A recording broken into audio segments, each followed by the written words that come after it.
Assalamualaikum warahmatullahi wabarakatuh. Perkenalkan, saya Jawharatul Nafisa dengan NIM 230807622 dari program studi pendidikan kimia.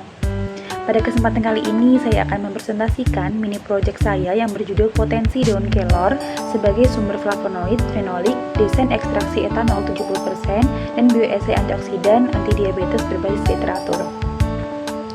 Mini project ini tuh disusun sebagai kajian berbasis literatur, jadi bukan eksperimen langsung di laboratorium, tetapi berupa rancangan ilmiah yang menghubungkan antara bahan alam, metabolit sekunder, metode ekstraksi, dan bioesai yang sesuai. Pertama, saya memilih daun kelor karena tanaman ini mudah ditemukan di Indonesia dan sudah lama dimanfaatkan masyarakat sebagai bahan panganan maupun herbal. Selain itu, daun kelor juga banyak dilaporkan mengandung metabolit sekunder yang penting, terutama flavonoid dan senyawa fenolik. Dalam laporan saya, pemilihan daun kelor itu juga didasarkan pada potensi aktivitas biologisnya, khususnya sebagai antioksidan dan anti-diabetes. Selanjutnya, pada bagian profil Simplicia, tanaman yang dikaji adalah Moringa oleifera, lem dari famili Moringaceae. Bagian tanaman yang digunakan adalah daun.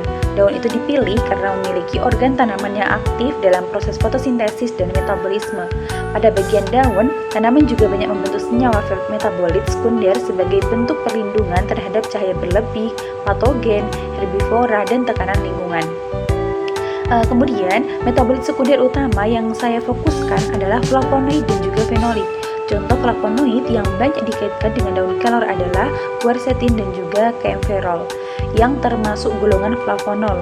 Senyawa ini tuh memiliki gus hidroksil atau gus OH yang berperan penting dalam aktivitas antioksidan. Selain itu, daun kelor juga mengandung senyawa fenolik lain seperti tanin dan juga fenolik total.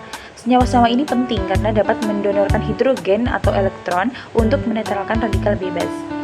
Nah, pada infografik juga saya tampilkan data penting dari literatur berdasarkan penelitian Faria dan kawan-kawan. Ekstrak etanol daun kelor itu memiliki fenol total sebesar 63,16 mg, flavonoid total sebesar 10,477 mg, dan aktivitas antioksidan dengan nilai IC50 sebesar 118,6145 mg yang termasuk kategori sedang.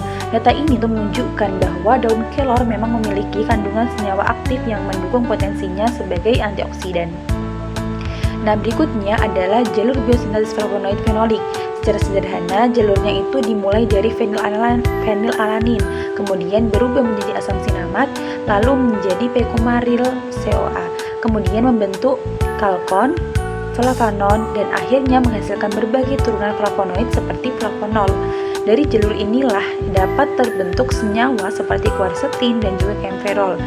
Jalur ini itu penting karena menjelaskan dari mana senyawa flavonoid berasal dan mengapa senyawa tersebut dapat berperan dalam aktivitas biologis tanamannya. Untuk rencana ekstraksi, metode yang saya pilih adalah maserasi menggunakan etanol 70%. Maserasi ini tuh dipilih karena metodenya sederhana, tidak memerlukan alat yang rumit dan tidak menggunakan pemanasan tinggi. Hal ini tuh penting karena senyawa fenolik dan flavonoid itu dapat mengalami penurunan kualitas jika terkena panas berlebihan. Etanol 70% dipilih karena sesuai dengan sifat flavonoid dan fenolik yang cenderung polar sampai semipolar. Air dalam etanol membentuk menarik senyawa yang lebih polar, sedangkan etanol membantu melarutkan senyawa yang lebih semipolar. Jadi, secara singkat, tahap ekstraksinya adalah sortasi daun kelor, pencucian, pengeringan, penghalusan menjadi serbuk Simplicia, maserasi dengan etanol 70%, penyaringan, remaserasi, lalu evaporasi hingga diperoleh ekstrak kental. Dalam perencanaan ini juga dapat dihitung rendemen ekstrak untuk mengetahui seberapa banyak ekstrak yang diperoleh dari Simplicia awal. Namun, rendemen yang tinggi belum tentu menunjukkan aktivitas biologis yang tinggi, sehingga tetap perlu dikaitkan dengan kandungan senyawa aktif dan hasil bioesai. Kemudian pada bagian rencana bioesai saya memilih dua uji, yaitu uji antioksidan metode DPPH dan uji antidiabetes melalui inhibisi enzim alfa-glukosidase. Uji DPPH ini digunakan untuk mengetahui kemampuan ekstrak dalam menangkap radikal bebas.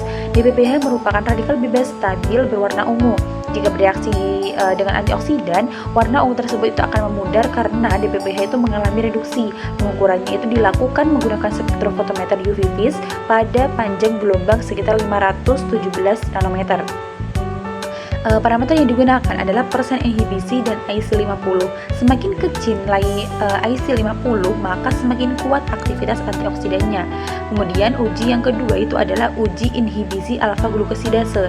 Enzim alfa glukosidase itu berperan dalam memecah karbohidrat menjadi glukosa di saluran pencernaan. Jika kerja enzim ini dihambat, maka pembentukan glukosa menjadi lebih lambat. Oleh karena itu, uji ini tuh relevan untuk melihat potensi antidiabetes dari daun kelornya.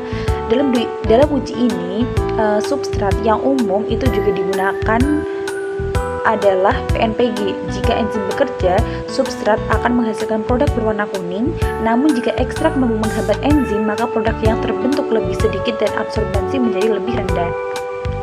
Jadi secara analitis kritis, hubungan antara struktur senyawa dan bioaktivitas dapat dijelaskan dari keberadaan gugus OH pada flavonoid dan juga fenolik. Gugus ini tuh dapat mendonorkan hidrogen atau elektron untuk menstabilkan radikal bebas. Selain itu, cincin aromatik pada flavonoid membantu menstabilkan radikal melalui resonansi. Untuk aktivitas antidiabetes, flavonoid dapat berinteraksi dengan enzim alfa glukosidase melalui ikatan hidrogen dan interaksi hidrofobik, sehingga kerja enzim itu dapat terganggu. Akan tetapi, kajian ini tuh juga memiliki keterbatasan. Yang pertama, mini project ini tuh masih berbasis literatur, belum dilakukan eksperimen langsung.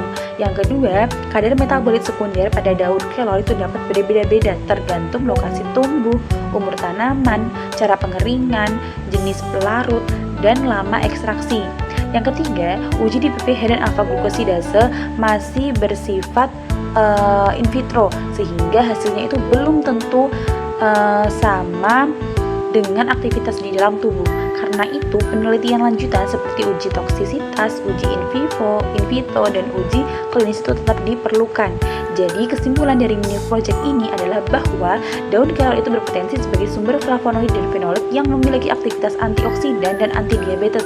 Metode maserasi menggunakan etanol 70% dipilih karena sesuai dengan sifat senyawa target, yaitu polar sampai semipolar.